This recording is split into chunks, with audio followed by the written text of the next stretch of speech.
नमस्कार, आप सभी का स्वागत है इंडिया न्यूज में। मैं हूं आपके साथ कशिश पांडे। वजन कम करने के लिए आमतौर पर सभी लोग सोचते हैं अभी तो खूब जंक फूड खाओ, जब वजन कम करना होगा तब रनिंग करके वजन कम कर लेंगे। हर वो व्यक्ति जिसका वजन बढ़ा हुआ है, जो मोटा है, जिसकी बॉडी में अधिक चर्बी है, उन लोगों के मुंह से मैंने अक्सर ये बातें सुनी हैं। जब उनकी आधी अधूरी जानकारी काम नहीं आती तो फिर वे डाइट के पीछे भागते हैं। जल्दबाजी में वजन कम करने के लिए कुछ गलतियां भी कर देते हैं, जैसे कि कुछ लोग खाना पीना पूरी तरह छोड़ देते हैं और रात में भी भूखे पेट सोने लगते हैं।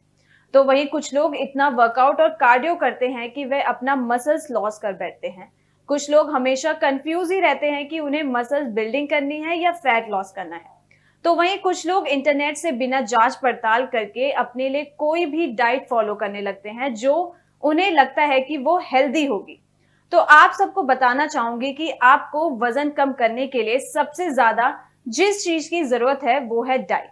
इसलिए जब वजन कम करने की बारी आती है तो डाइट का नाम आता है, तो उसमें कीटो डाइट का नाम सबसे ऊपर आता है।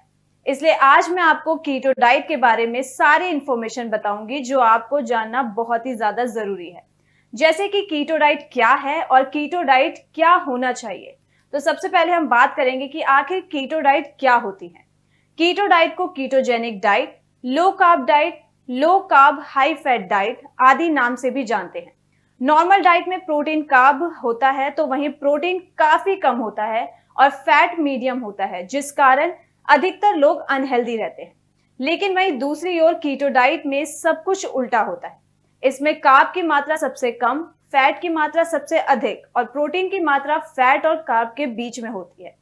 तो कीटो डाइट मैक्रो क्या है? यदि आप कीटो डाइट कर रहे हैं तो आपकी हर मील में प्रोटीन, कार्ब और फैट का ये रेशियो होना चाहिए। तो फैट का रेशियो होना चाहिए 70%, प्रोटीन का होना चाहिए 25% और कार्ब का होना चाहिए 5%।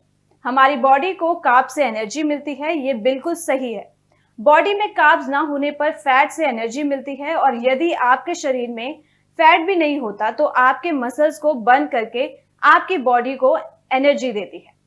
आप जब ज्यादा कार्ब खाते हैं तो आपकी बॉडी उनको ब्रेक करके ग्लूकोज में कन्वर्ट कर देती है। अब सोचिए, जब आप ज्यादा कार्ब खाते हैं तो उनमें से कुछ भाग को तो बॉडी ग्लूकोज में कन्वर्ट करके किसी काम या शारीरिक एक्टिविटी के द्वारा बर्न कर देते हैं, और बाकी ग्लूकोज आपकी बॉडी फैट के रूप में स्टोर हो जाता है, जिससे आप धीरे धीरे मोटे हो जाते हैं।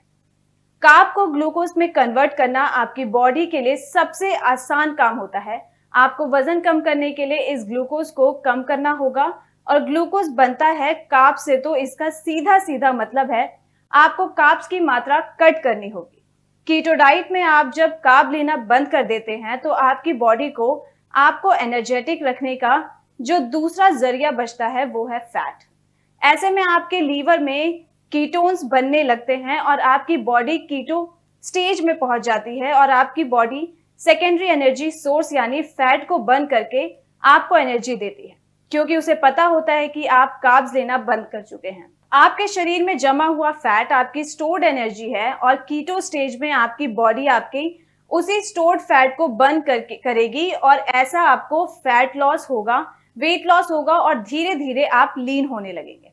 उस समय आपको प्रोटीन लेना इसलिए जरूरी होता है। तो इसी तरह की तमाम खबरों के लिए जुड़े रहिए इंडिया न्यूज के साथ, और हमारी वीडियो को लाइक, शेयर, कमेंट जरूर करें।